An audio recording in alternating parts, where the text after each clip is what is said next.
Kita dengarkan apa harapan warga Pematang Siantar di bawah kepemimpinan Dr. Susanti Dewanya, pelaksana Wali Kota Pematang Siantar.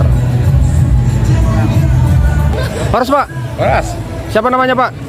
Saya Sahrul Ramadan Pane, sarjana hukum. Pak Sarul, apa harapannya dengan dilaksanakannya sholat Idul Fitri di lapangan Haji Adam Malik?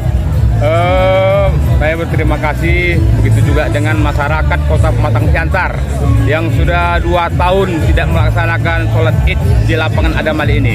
Semua masyarakat Kota Pematang Siantar merasa senang dengan dilaksanakannya sholat Id di tanah lapang ini.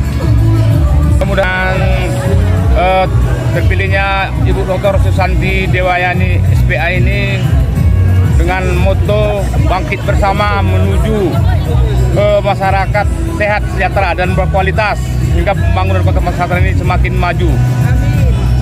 Itu tadi baru saja kita saksikan sholat Idul Fitri dan harapan warga Pematang Siantar supaya Kota Pematang Siantar ini dapat lebih maju lagi kemudian hari. Di situ Bu kalian.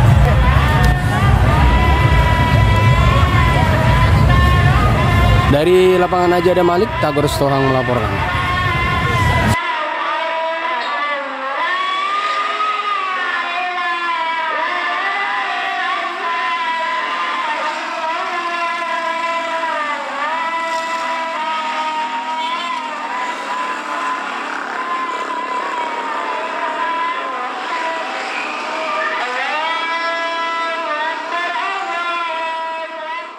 Segenap redaksi dan Otoba Center kami mengucapkan minal aidin wal faizin, mohon maaf lahir dan batin.